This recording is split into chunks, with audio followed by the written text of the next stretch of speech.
Aku adalah seorang mahasiswa yang baru saja pindah ke kosanku di daerah Bandung.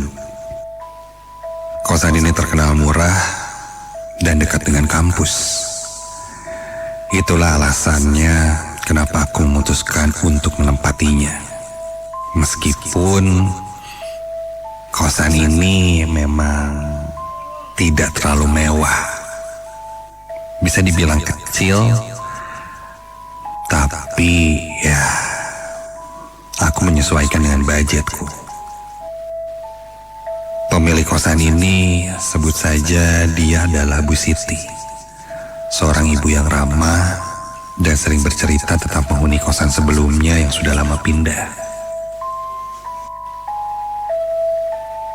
Kamar yang aku tempati berada di lantai 2, di ujung lorong yang agak sepi. Awalnya aku merasa nyaman, meskipun kamarnya kecil. Beberapa malam tidur di sana, aku mulai terbiasa.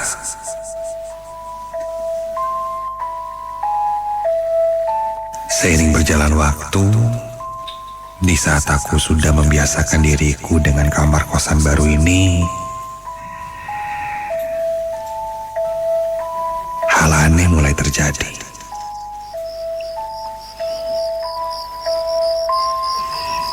Malam itu,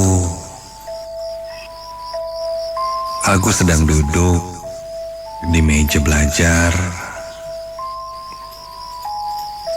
dan berkonsentrasi mengerjakan tugasku.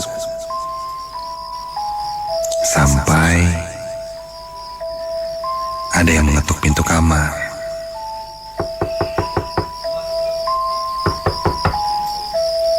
Sebenarnya di kosan ini aku tidak terlalu banyak kenal penghuni kosan itu. Jadi ketika dia mengetuk, aku pun tidak tahu siapa. Aku berjalan ke arah pintu, dan ketika aku buka pintunya, tidak ada siapa-siapa. Ku tengok kiri dan kanan. Kupikir ada yang mengetuk di kamar yang lain, ternyata tidak ada.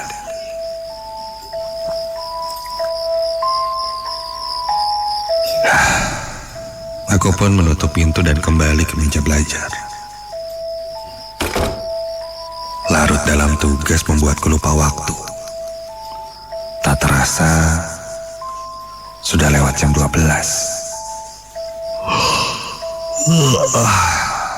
Rasa kantuk mulai datang. Aku menutup laptop dan merebahkan diriku di atas tempat tidur.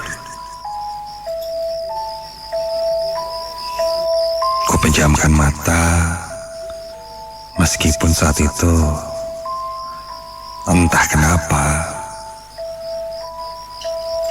aku belum saja terlelap.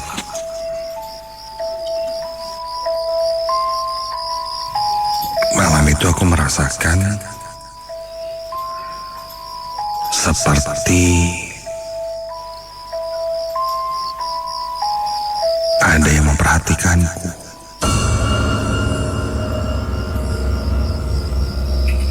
Telingaku mendengar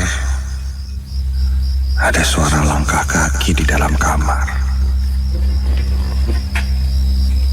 Suara langkah yang terseok, sedikit berdenyut.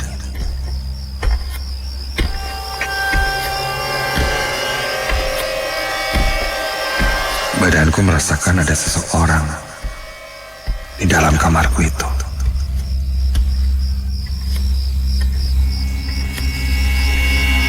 Aku pun membuka mataku. Astaga. Aku melihat sosok perempuan berdiri tepat di ujung tempat tidurku. Dengan rambutnya yang panjang, wajahnya pucat dengan mata yang menatapku namun dengan tatapan yang kosong.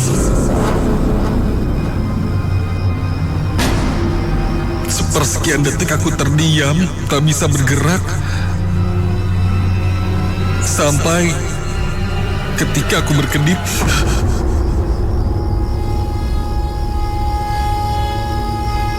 sosok itu hilang.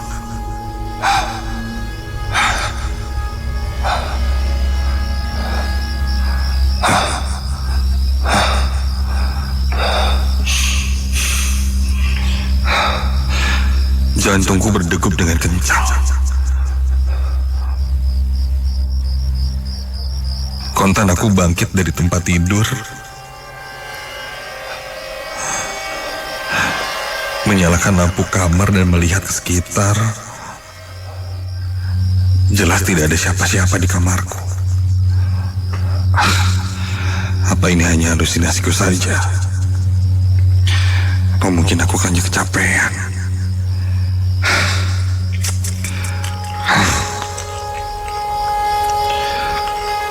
Aku terduduk di atas tempat tidur. Masih terbayang sosok perempuan yang menatapku dengan tatapan yang kosong itu. Wajahnya pucat. Sepertinya perempuan itu tidak terlalu tua. Meskipun hanya beberapa detik. Sosok itu seakan terekam oleh kepala dan otakku. Setiap aku menutup mata, wajah itu kembali muncul.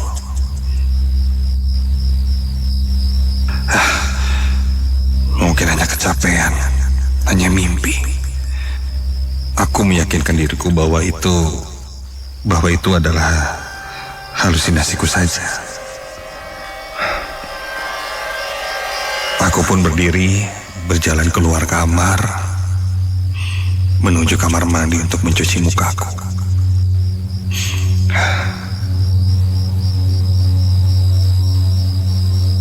Kubuka pintu kamar mandi, dan pintu itu berdenyit.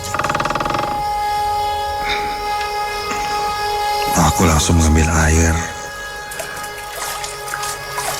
di bak dengan gayung dan mulai membasuh wajahku dengan air, mencoba menyegarkan diriku.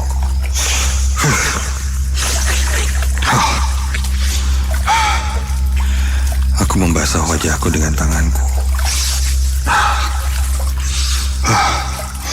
Dan begitu ku basuh dan ku buka mataku. Astaga! Begitu mataku terbuka, terlihat sosok perempuan yang sama seperti yang kulihat di kamar, kini berada di kamar mandi dengan posisi jongkok di atas bak mandi. Dengan ekspresi yang berbeda dari sebelumnya. Dia menyeringai, matanya kini membelalak, dan lidahnya keluar cukup panjang.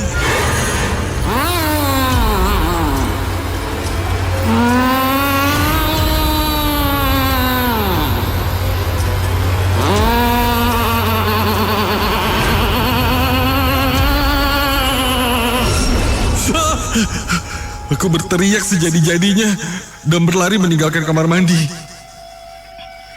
Sampai Bu Siti, pemilik kosan, menghampiriku karena mendengar suara teriakanku. Dia bertanya ada apa. Begitu kutunjuk ke arah kamar mandi, sosok itu sudah hilang.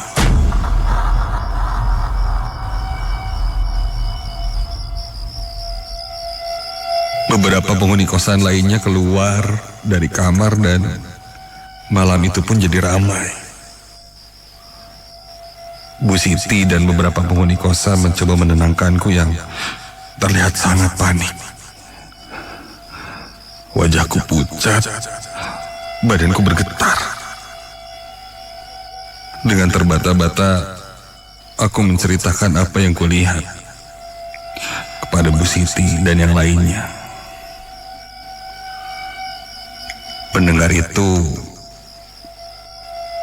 dia terdiam sejenak. Seakan mengetahui atau menutupi sesuatu, dia tidak terlalu menanggapi ceritaku dan memintaku untuk kembali ke kamar, berdoa sebelum tidur dan istirahat.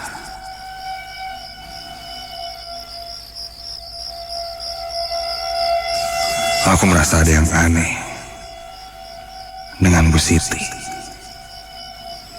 Ketika Bu Siti sudah pergi, salah satu penghuni kosan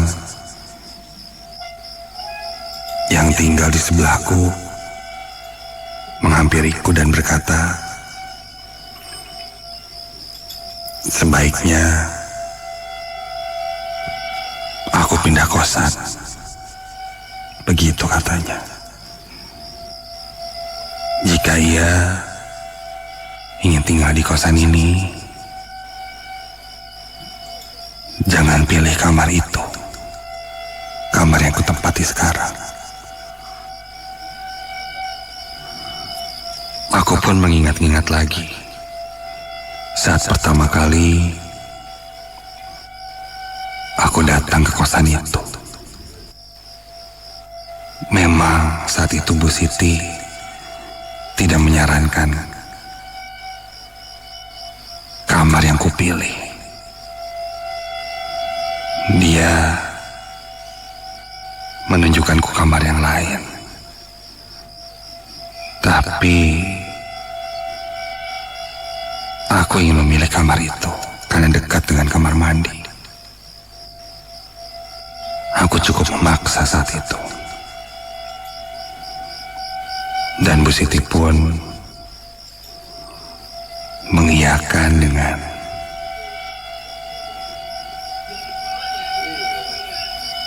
setengah hati sepertinya. Aku pun baru ingat Bu Siti sering bercerita tentang penghuni kosan sebelum-sebelumnya, tapi tidak dengan penghuni kosan yang dulu tinggal di kamar yang kutinggali itu. Mungkin ada satu hal yang memang tidak perlu aku tahu. Dan sedikitnya aku mulai menebak-nebak sosok perempuan itu, kamar yang tak boleh kutinggali, dan apa yang terjadi di kosan itu. Pada akhirnya aku pun memutuskan untuk pindah kamar dan tidak memilih di kamar itu lagi.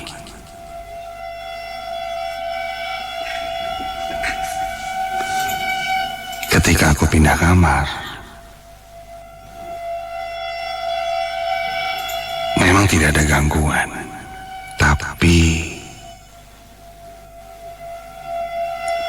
dari kamarku yang dulu sering terdengar suara perempuan menangis di malam-malam tertentu. Kata penghuni kosan yang lain, biarkan saja, jangan ditanggapi. Jika kamu tidak ingin kejadian lagi seperti dulu.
Namaku Ria.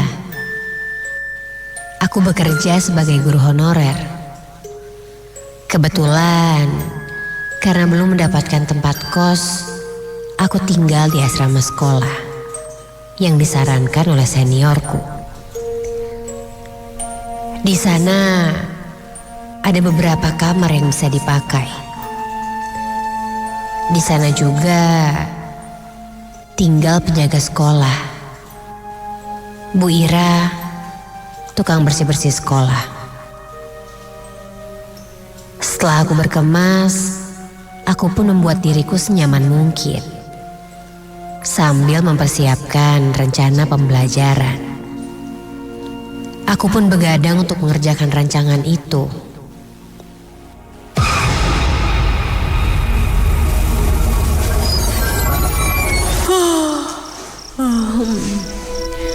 Aku sudah mulai mengantuk. Tapi tanggung, sedikit lagi selesai. Asrama ini katanya sudah lama tidak ditinggali. Dan baru kali ini ada yang mengisi. Padahal menurutku lumayan juga tempatnya. Aku menempati salah satu kamar yang luas dengan kamar mandi di dalam. Hanya saja, memang kalau malam sepi sekali. Ya, namanya juga di dalam lingkungan sekolah. Aku lanjut mengerjakan tugasku itu. Sampai aku mendengar ada suara seseorang yang berjalan mendekati kamarku itu.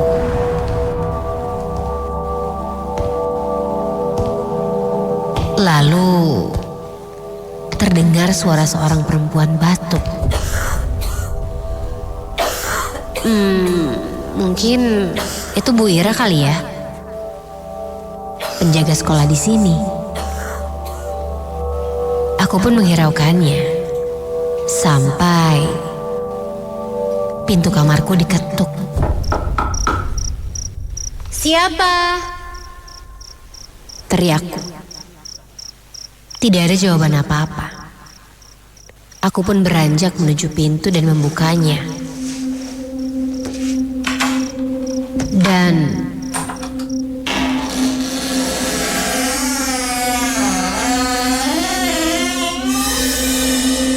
tidak ada siapa-siapa. Siapa sih? Lalu aku tutup lagi pintunya. Baru saja aku tutup pintu, tiba-tiba terdengar lagi suara langkah kaki tepat dari arah depan pintu. Dan terdengar menjauh dari kamarku itu. Bulu kuduku pun mulai berdiri.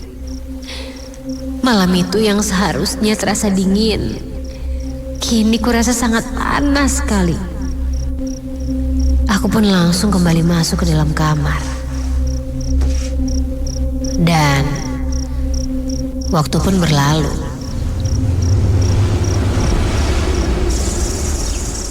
Pada pagi harinya, aku bertemu dengan Bu Ira, penjaga sekolahku itu. Aku coba untuk menanyakan tentang kejadian semalam. Apakah Bu Ira mampir ke kamarku atau tidak? Ketika aku tanyakan,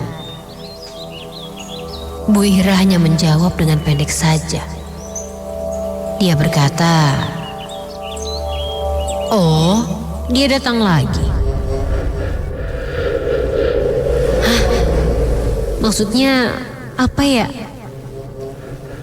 Aku tidak banyak bertanya, karena saat itu aku harus masuk ke dalam kelas. Dan tak lama dari itu, bel sekolah pun berbunyi.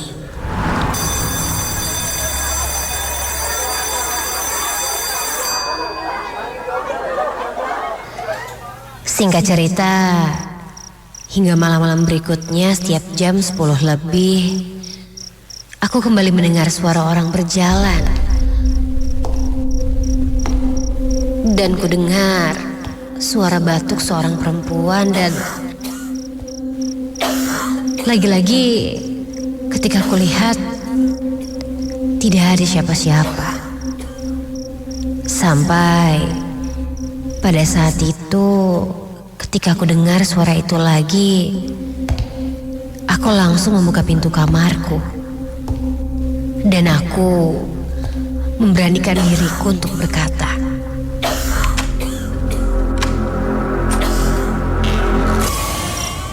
"Siapa ya? Kok berisik terus sih tiap malam?"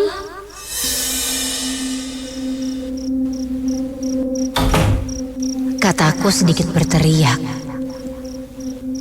Namun, ketika aku buka pintu lagi,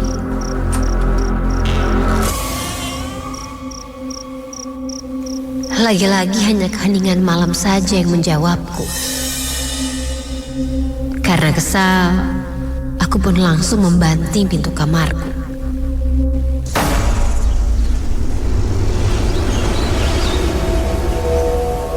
Paginya, aku mulai kesal dengan gangguan itu setiap malam. Kutanyakan lagi pada Bu Ira. Setengah mendesak, aku terus bertanya siapa perempuan yang sering berisik malam-malam itu.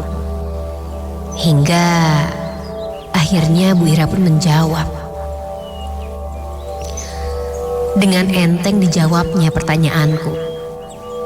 Yang dimaksud Bu Ira itu adalah sosok kuntilanak.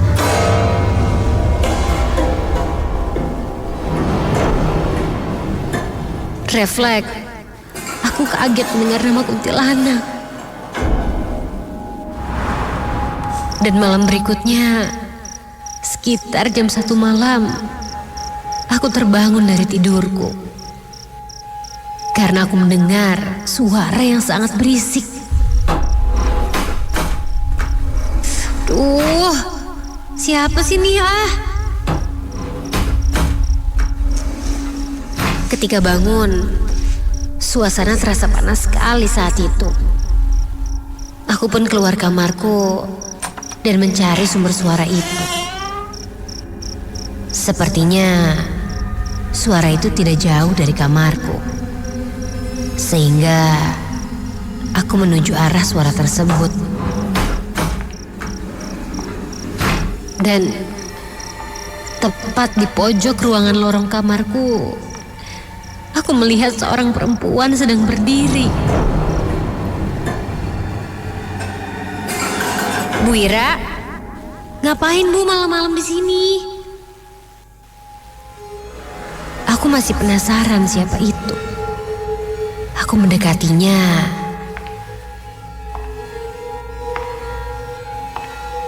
Dan setelah lebih jelas aku ada di dekatnya.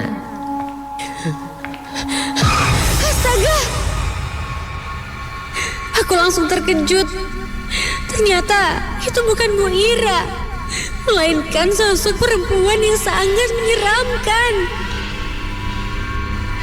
Itu adalah sosok kuntilanak. Dan terlihat jelas sosok itu menatap ke arahku. Sesosok perempuan dengan rambut panjang yang memakai baju putih lusuh.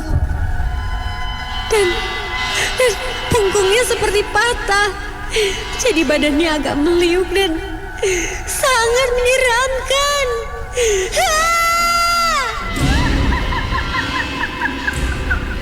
Spontan aku berteriak dan lari terbirit-birit masuk kamar.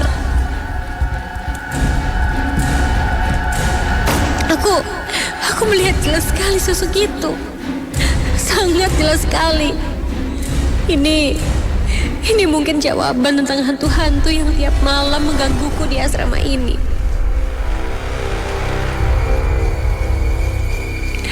Esok paginya, aku langsung mencari Bu Ira untuk bercerita lagi. Aku lalu bertanya pada Bu Ira. Barulah ditemukan jawaban jelas. Katanya, Gedung sekolah yang dihuni ini sebelumnya bekas tanah pemakaman. Bu Ira sendiri sudah terbiasa tinggal di tempat itu, sehingga tidak begitu menggubris kalaupun ada kejadian aneh. Setelah mendengar penjelasan dari Bu Ira itu, badanku langsung lemas dan keringat dingin pun bercucuran. Aku tidak mampu berbuat apa-apa karena kenyataannya lahan kuburan telah berganti menjadi gedung sekolah yang megah. Menurut penuturannya, hantu-hantu itu sampai sekarang masih bergentayangan. Dan yang sering kali menggangguku tiap malam adalah hantu perempuan yang disebut sebagai penguasa tempat ini.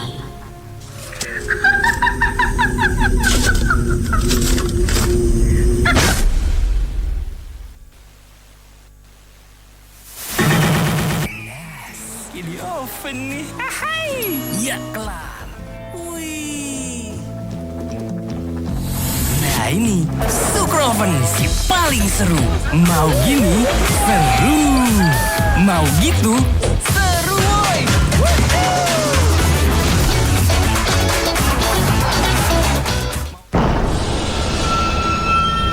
Yang akan kamu dengar di sini adalah pengalaman kisah nyata mereka bertemu mimpi terburuknya. Lo tahu kan, mitos di goa ini tuh gak boleh ngomong. Lada. Emang kenapa? Lada. Tiba-tiba saja angin berhembus sangat kencang dan temanku mulai bertindak tidak wajar. Dia kerasukan.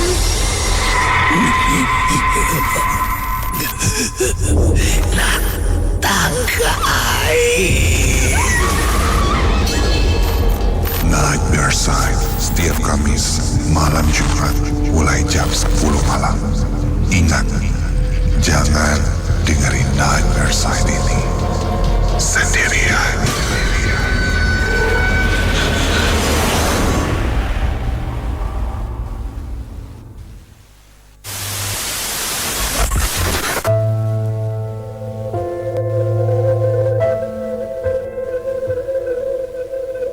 Selamat datang di Nightmare Side Ardan Radio.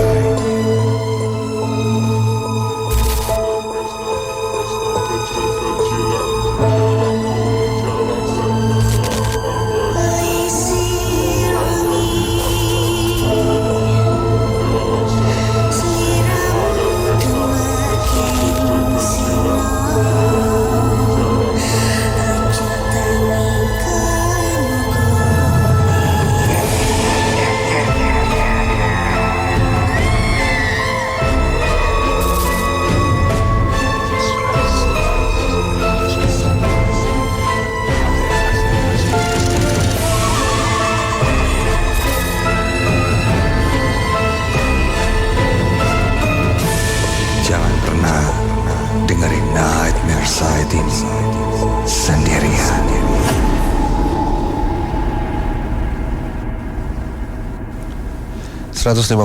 FM Ardan Radio. Siaran radio masa kini bisa ditonton cuma di Ardan. Kembali lagi di JNE Nightmare Side, insan muda yang sekarang bisa kamu tonton siarannya di masa malam hari ini di websitenya ardanradio.com. Selamat menikmati dan selamat menonton. Semoga lancar koneksinya. Dan juga kita juga yang suka nonton YouTube juga di YouTube live Ardan Radio juga sedang live malam hari ini. Katanya di beberapa di beberapa tempat kota atau jalan itu hujannya cukup besar katanya malam hari ini. Saya sih kebagian gerahnya ya di Ardan ya, di Cipaganti ini gerah banget nih. Kayaknya memang akan hujan besar, insan muda ya. Mungkin kamu yang di rumahnya daerah Bandung Timur, saya dapat kabar itu hujan cukup besar, apakah benar atau tidak ya? Coba kamu kasih tahu dong ya, biar bisa sapa-sapa di sini. Nah, tapi hati-hati nih, katanya kalau hujan ya, sepengetahuan saya sih sosok-sosoknya kadang suka ikut berteduh ke dalam rumah yang mungkin tidak kehujanan, sisi-sisi seperti itu. Sempat kita bahas beberapa minggu lalu kalau nggak salah, saya sempat nanya ini kalau hujan sosok-sosoknya kenapa sih takut gitu sama hujan, dan pada akhirnya masuk ke dalam rumah. Waktu itu pendapat Bang Jeff bilang hujan itu kan memang berasal dari laut ya, meluap dan mengandung kadar asin juga gitu, atau kadar garamnya. Nah, garam itu salah satu media juga yang disinyalir bisa untuk sebagai pembersihan lah kalau di spiritualisnya seperti itu. Dan sepertinya ada satu dan lain hal yang membuat mereka ini ketika berada di tengah hujan itu lebih baik melipir. Semoga malam hari ini gak ada yang ikut berteduh di tempat kamu, Insan Budaya. WhatsApp di 0812-2011-1059 akan kita bacakan yang sudah mengirimkan dan sharing di malam hari ini. Dan ini dia cerita atau pengalaman WhatsApp pertama yang akan kita bacakan. Selamat malam, Kak Basta. Saya Ardika dari Kawaluyaan. Saya punya pengalaman, ini baru kejadian 2 hari lalu katanya, di salah satu kuburan jadi di daerah Ujung Berung ya. Saya lewat situ jam 5:30 sore, berarti ini menjelang maghrib ya. Dan di sekitar saya itu tidak ada seorang pun atau motor lain yang melintas. Jadi hanya motor saya sendirian. Dan saat itu jelas saya mendengar ada senandung suara perempuan, dan diakhiri dengan tertawa yang cukup seram terdengar di telinga kanan saya. Kejadian itu berlangsung sekitar 10 detik. Lalu saya langsung aja tancap gas sampai ketemu pemukiman warga. Wah, ini kejadiannya menjelang maghrib. Memang ya kalau bahasanya kita sandekala ya, sarepna gitu. Hati-hati itu udah. Kadang masa pergantian dari siang ke malam ini yang ditandai dengan maghrib ini memang waktunya mereka punya energi yang cukup besar pada akhirnya. Dan ketika orang-orang di luar sana mungkin bisa merasakan di waktu-waktu tertentu dan di kondisi yang tertentu juga gitu. Orang tua zaman dulu kalau sudah maghrib selalu bilang tutup pintunya gitu. Meskipun kita tahu mereka ini bisa menembus pintu kan, tapi hal itu mengurangi sih sebenarnya ya, mereka untuk bisa akhirnya melihat kita dan masuk ke dalam rumah seperti itu. Selanjutnya, wah ini makin malu, semoga dapat pengalaman-pengalaman seru nih, sampai ditungguin ya. Assalamualaikum Kang Dimasta. Waalaikumsalam. Ada Uung Fahrul dari Kawali. Saya kadangkala, gak sering sih, gak juga jarang, mimpi didatangi perempuan muda yang memang secara fisik itu menarik ya, dari raut wajah dan ekspresinya seperti menyukai saya, datang sambil senyum. Tapi ketika bangun itu bulu kuduk merinding. Waalaikumsalam warahmatullahi wabarakatuh. Waduh, ini sosoknya di dalam mimpi berarti nggak kenal ya siapa, random gitu ya. Ada cewek cantik terus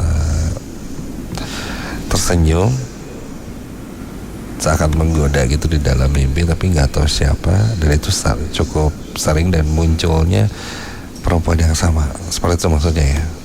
Waduh, ini nih hati-hati.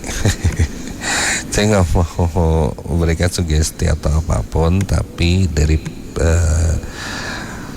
pengalaman yang pernah saya dengar ketika bermimpi satu sosok yang sama terus menerus, ini bisa menjadi sebuah pertanda sesuatu yang walau alam ya kan, seperti apakah mungkin kamu ketempelan sosok ini kah, atau memang ada sebuah visual atau pertanda lain yang nantinya akan bertemu dengan sosok ini, mungkin nggak tahu gitu ya. Karena saya juga pernah seperti itu, tapi bentuknya bukan wujud seorang perempuan atau orang gitu ya, tapi adalah sebuah tempat. Dari kecil saya ini sering bermimpi satu tempat bentuknya seperti sebuah komplek, dan komplek itu saya kenal lah jalannya dan tapi saya nggak pernah menemukan di kehidupan sehari-hari gitu. Jadi bukan komplek rumah saya atau mungkin jalan yang pernah saya datangi itu nggak pernah. Jadi itu tiba-tiba muncul itu dari kecil, terus tiba-tiba mimpi lagi di kondisi saya sudah SMP misalnya ya, di SMA, dan selalu bermimpi satu tempat itu yang sampai sekarang tuh saya nggak tahu itu di mana. Kejadian di mimpinya pun awalnya tidak terlalu aneh. Saya jalan di situ dan semua orang yang ada di dalam komplek atau jalan itu tuh mengenal saya. Mereka tahu gitu, menyapa, tahu nama saya. Dimas, kemana main yuk? Seakan-akan udah akrab dengan saya. Tapi saya sendiri nggak tahu itu di mana. Dan orang-orang itu saya nggak kenal. Tapi mereka kenal saya gitu di dalam komplek itu. Sering berjalan waktu, semakin bertambah umur, tempat itu pun berkembang. Jadi yang saya waktu kecil ke gede itu, tempat itu pun kayak ya ada yang bangunannya dia berubah dan lain-lain. Tapi masih di jalan yang sama gitu. Itu jadi satu misteri buat saya. Jadi sampai saya kepikiran kayak wah saya harus tulis nih kayaknya, jadi sebuah buku yang menarik nih kayaknya untuk dibaca, karena semakin dewasa di mimpi dan tempat itu semakin berkembang, kejadiannya semakin aneh-aneh. Di dalam mimpi itu saya melihat satu buah benteng, di mana di benteng itu bentuknya seperti penjara. Dan ada orang-orang di situ seperti tahanan, seperti camp konsentrasi ya, camp konsentrasi gitu ya. Di situ dikumpulkan orang-orang, dan itu orang-orang bukan bule tentara Jepang Belanda, enggak, memang orang-orang pribumi aja. Di situ ada penjagaan juga dan memakai seragamnya pun bukan seragam tentara kita, tapi di sana mungkin itu berbahasa Indonesia gitu. Saya melihat hal itu kayak nah mereka disiksa di situ.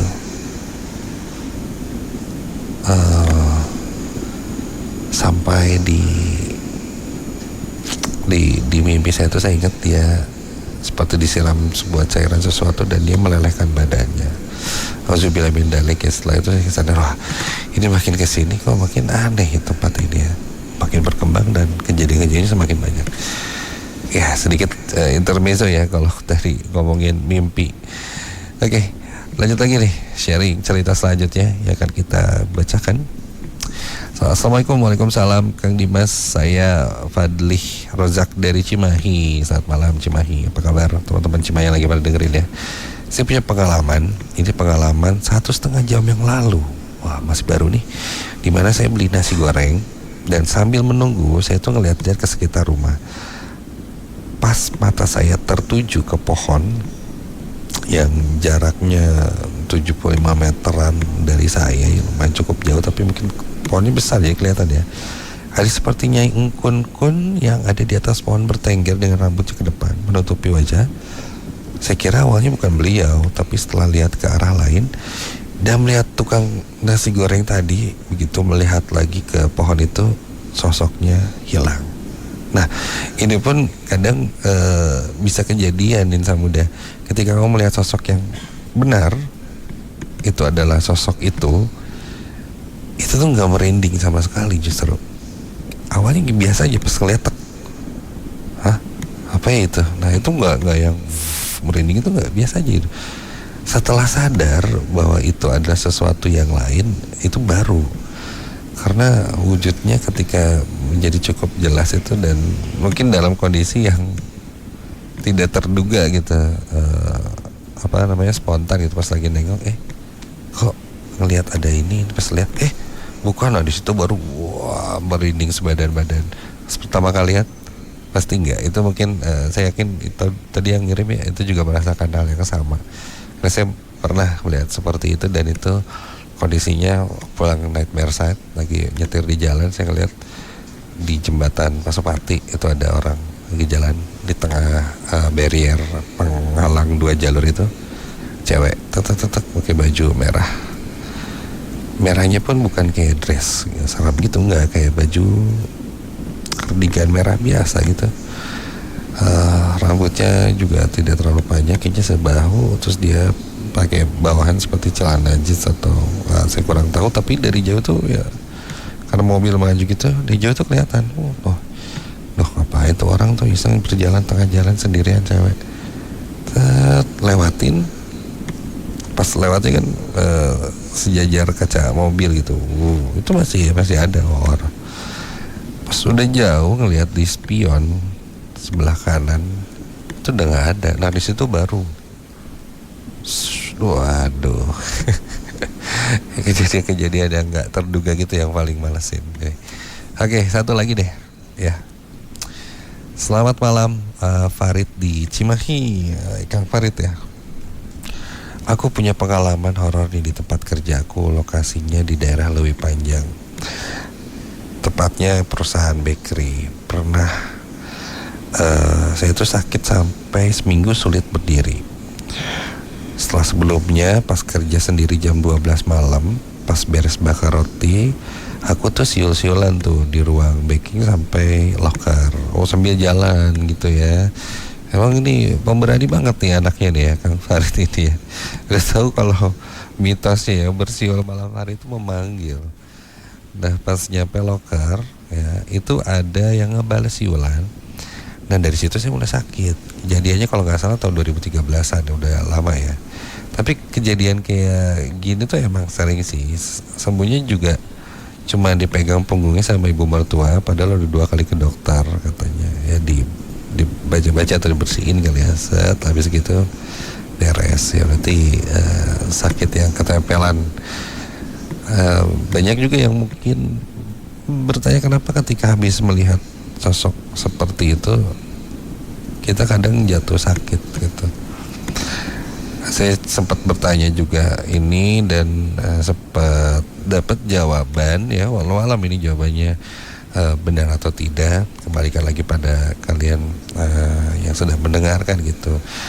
Energi mereka menyedot energi kita gitu. Jadi badan kita jadi drop dengan segala macam yang ada. Itu pun terjadi kalau secara bidang ininya ya mungkin logikanya ya, ketika kita stres, panik, itu segala macam hal yang ada di tubuh kita pun bereaksi gitu. Jadi takut, jadi deg-degan, kita stres, dan itu memicu hal-hal lain seperti mungkin asam lambung bisa naik, terus kepala jadi pusing, badan kita jadi lemas, dan ya pada akhirnya membuat kita nggak enak badan kayak gitu. Itu kembali lagi pada sugesti kita gitu. Ketika kita tahu di satu tempat itu ada sesuatu yang aneh-aneh, karena energi mereka sama energi kita itu kan kayak setara gitu. Kalau lagi capek ya, padahal kalau kita lagi siang kita energinya lebih tinggi dari mereka. Ketika malam-malam udah pulang kerja capek, ketika energi kita sejajar sama mereka, apapun itu bisa terjadi. Bisa mendengar, bisa melihat, bisa tercium wangian yang aneh-aneh dan lain-lain. Gitu. Ini satu lagi terakhir. Oke, terakhir boleh deh satu lagi sebelum masuk ke cerita ketiga ya. Pengalamannya seru-seru nih. Terima kasih ya, Insan Muda. Saya juga mau share cerita Kang. Seminggu ke belakang saya itu sempat lewat ke Ardan. Dan waktu itu saya habis kirim barang ke Sukajadi, terus pulangnya lewat Ardan. Nih cerita dari Insan Muda yang lewat Ardan Radio. Saya sempat kerasa aneh, karena waktu saya lewat, saya lihat cewek pakai baju dress merah di sekitar halaman depan Ardan Radio. Cuman mukanya tuh blur, nggak jelas, kayak hampir nggak nampak ada mata, hidung atau bibir, kayak mukanya tuh rata. Jujur besoknya pas bangun tidur langsung sakit demam tuh selama 3 hari Kang. Waduh, maafin ya. Siapa ini namanya, nggak ada namanya? Hah? Malik ya? Kang Malik punten ya, jadi gak masuk aja nih 3 hari gara-gara lewat Ardan, gak lihat sosok si Merah. Ardan Radio cukup terkenal sebagai radio yang angker insan muda, dan sosok si Merah itu adalah sosok yang cukup legendaris, jadi bahan perbincangan dari generasi ke generasi yang ada di Ardan ya, termasuk sampai saat ini. Dan kemunculannya pun jarang memunculkan yang sering gitu. Kadang terlihat sama seorang yang lagi ya kebetulan terlihat, kadang juga tidak gitu. Tapi memang dia ini sering mondar-mandir di dalam kantor, di luar, bahkan ya berjalan-jalan. Selayaknya ini adalah memang rumahnya sosok itu. Tiba-tiba jadi ngomongin sosok Merah nih, aduh ini nih paling males nih ya, punten ya teh. Oke, kita lanjut dulu untuk dengerin cerita ketiga di JNE Nightmare Side malam hari ini. Yang saya mudah masih tetap fokus ya untuk dengerin cerita ketiga di malam hari ini. Adalah satu cerita yang kalau tadi kosan udah kamu dengerin ya, dan ini cerita yang menceritakan tentang pengalaman seorang tunanetra yang mengalami sebuah pengalaman seram. Selamat mendengarkan, dan ingat jangan pernah dengerin JNE Nightmare Side ini sendirian.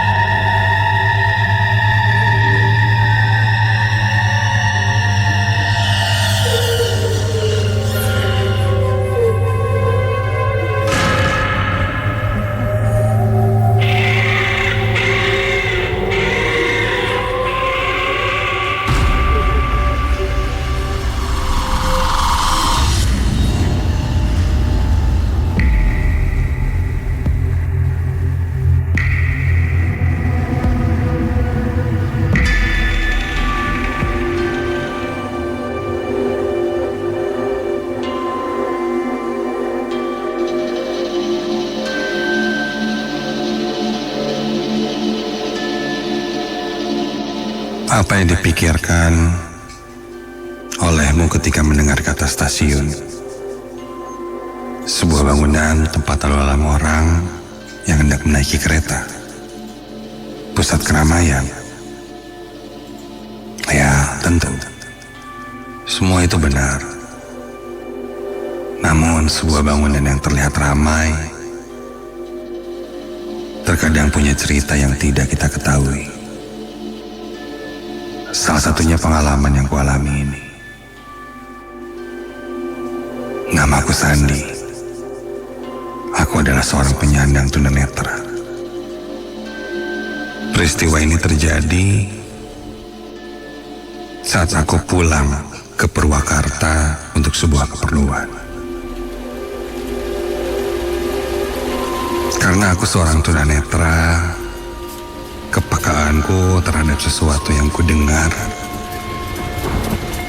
dan kurasakan itu cukup sensitif.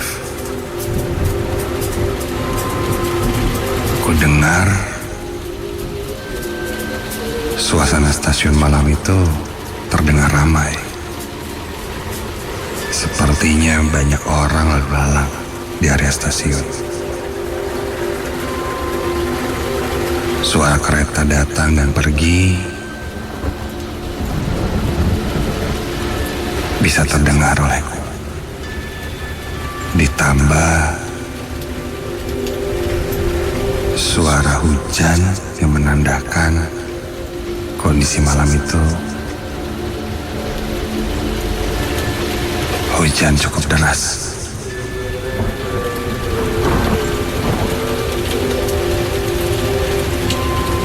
Yang ku tahu, aku akan naik kereta yang dijadwalkan berangkat jam 10:30 malam.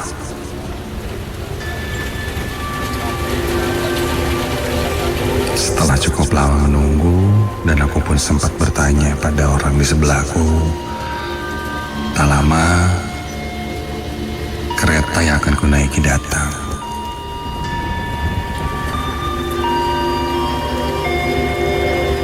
Karena aku seorang tunanetra, aku dituntun oleh petugas hingga sampai ke dalam gerbong dan duduk di salah satu kursi. Tak lama aku rasakan kereta pun berangkat. Dan kurang lebih aku akan sampai di stasiun tujuanku pada jam 12 malam lebih.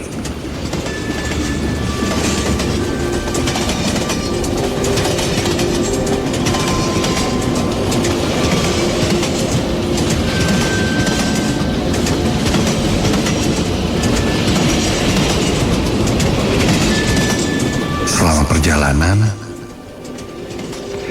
aku tidak terlalu mendengar banyak orang mengobrol atau berlalu lalang.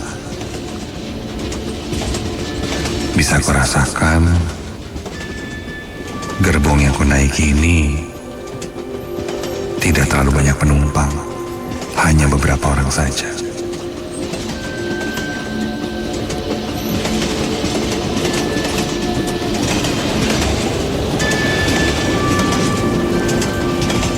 Kereta berjalan dan juga sempat berhenti sepertinya di beberapa stasiun. Namun aktivitas naik turun penumpang di gerbongku itu tak banyak kurasakan. Mungkin karena bukan waktu libur. Kursi sebelahku pun kosong.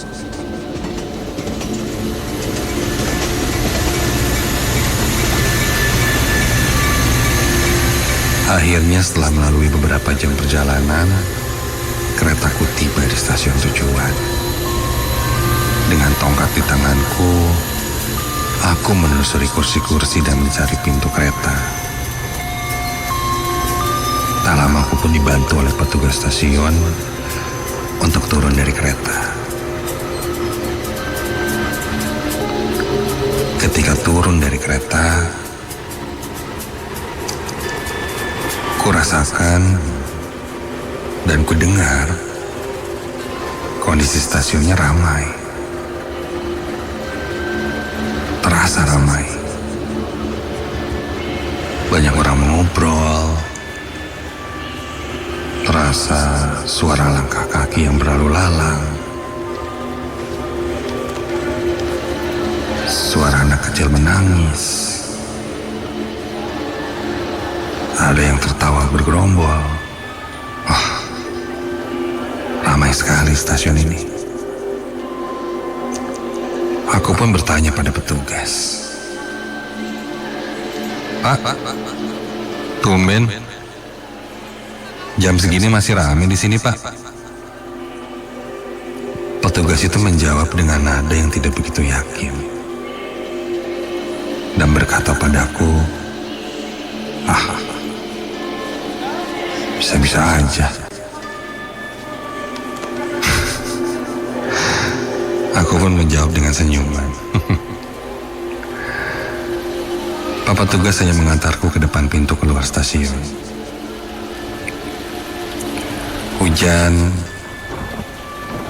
masih kudengar rintik-rintik.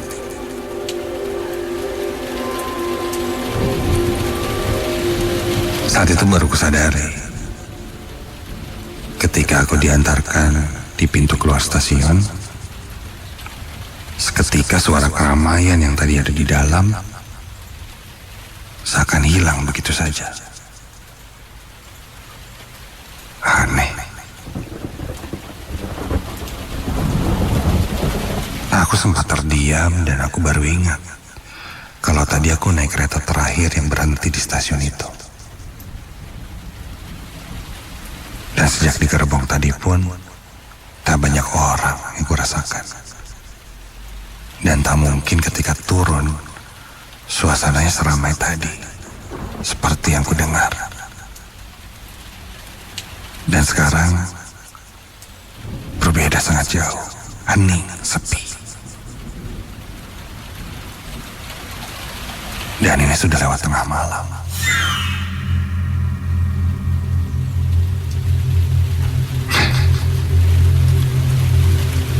Perasaanku mulai tak enak ketika itu.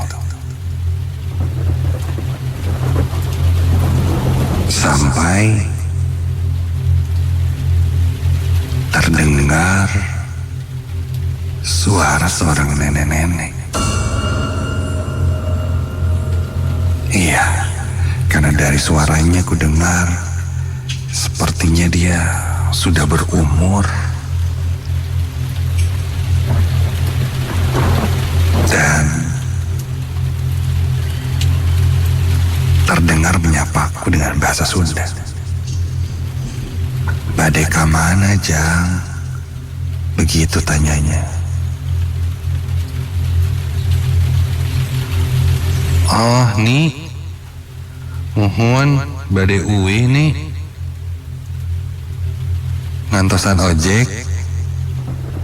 Begitu balasku.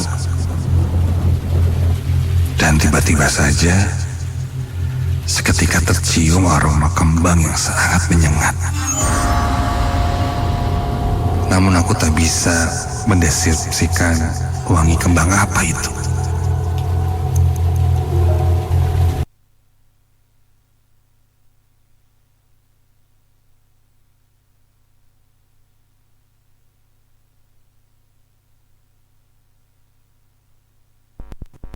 Yang memang sudah biasa menyebutku di stasiun.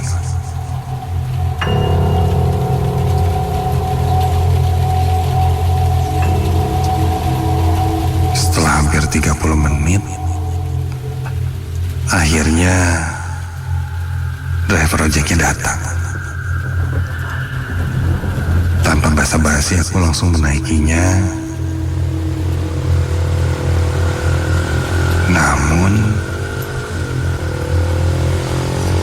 kok agak aneh ya? Drivernya melajukan motornya sangat kencang.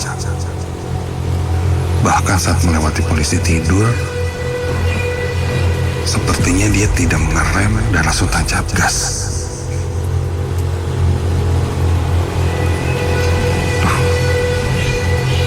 Apa ini orang yang biasa menjemputku ya? Aku bahkan sampai bertanya, benar jemput saya ke alamat ini?" Dia hanya bergumam, menandakan iya. Sudahlah, aku pasrah saja saat itu.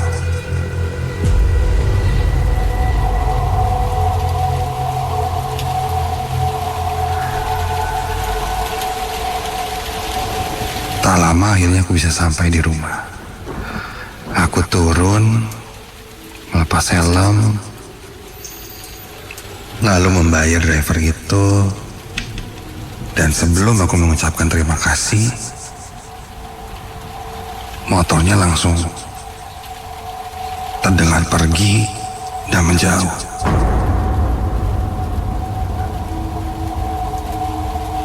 Ini orang ada kenapa sih?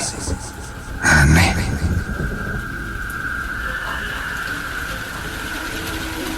Sudahlah, aku pun memapak kakiku dengan tongkat.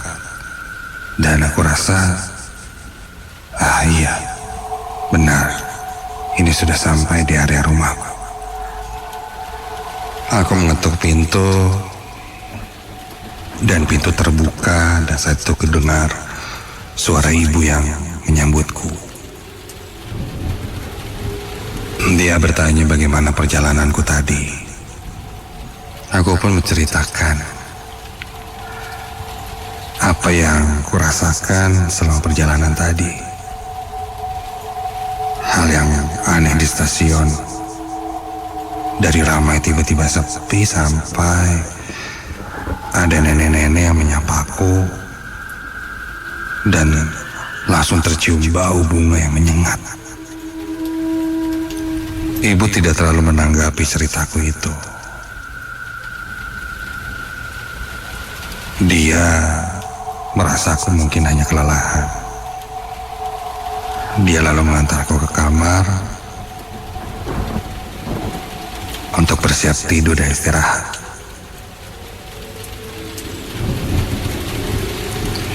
Aku berada di atas tempat tidurku.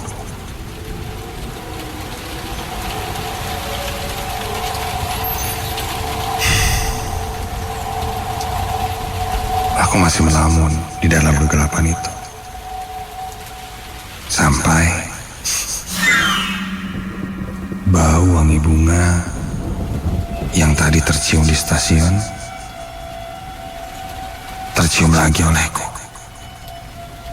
Bau yang sama, bau kembang yang entah kembang apa itu. Aku coba mengabaikan.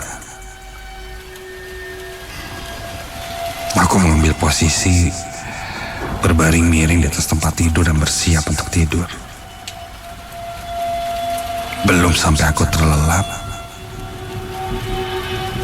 rasanya seperti ada yang mengusap lenganku.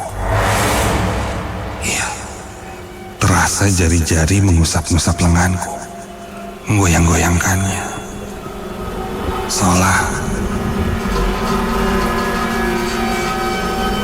berusaha membangunkanku. Awalnya mungkin hanya perasaanku, tapi sentuhan itu terasa sangat nyata. Dan kali ini dia menggenggam, lalu menarik dan menggoyang-goyangkan tanganku semakin kencang.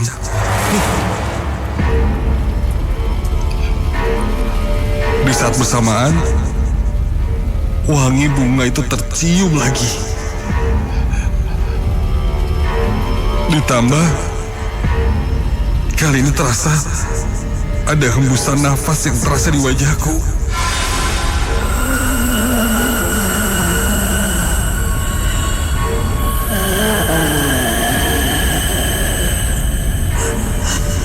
Suaranya seperti nafas seseorang yang sudah berumur sangat tua.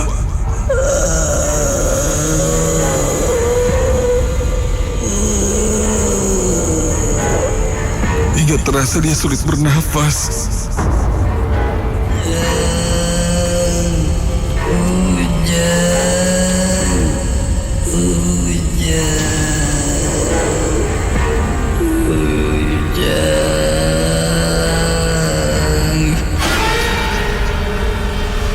Persis seperti suara nenek-nenek yang kudengar di stasiun tadi.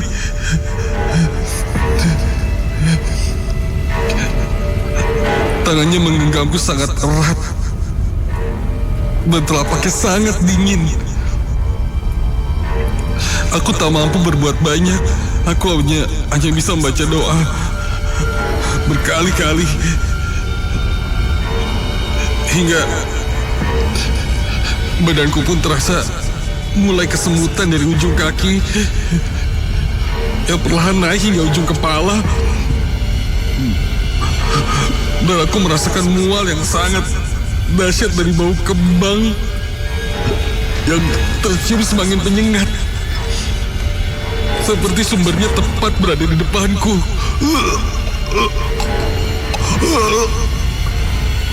Sampai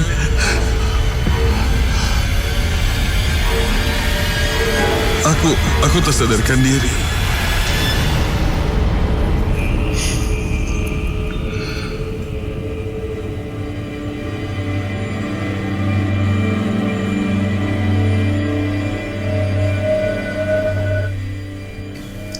Keesokan harinya aku jatuh sakit, demam. Karena ibuku curiga ada yang tidak beres denganku. Setelah mendengar cerita semalam, ia pun memanggil orang yang cukup mengerti di bidang spiritual. Setelah dicek, katanya aku ikuti sosok nenek-nenek.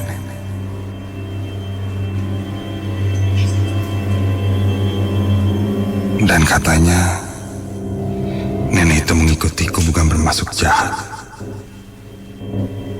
namun karena ia kasihan melihatku sendirian. Entah benar atau tidak apa yang dimaksud, yang pasti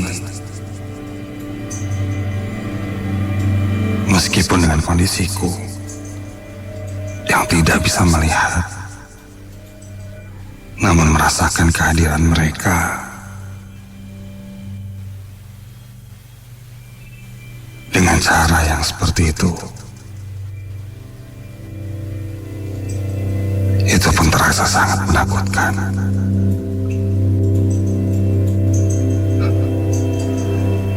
Dan aku tidak mau kejadian itu terulang lagi.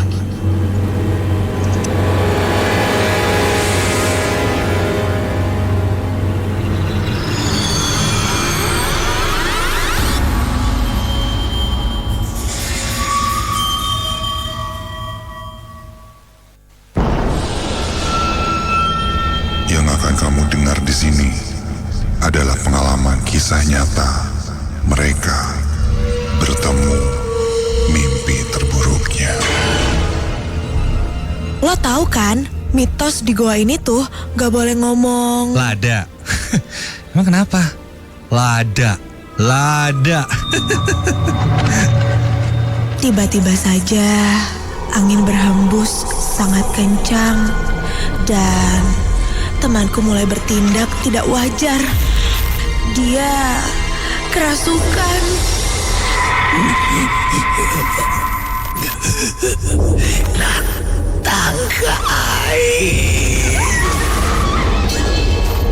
Nightmare Side setiap Kamis malam Jumat mulai jam 10 malam.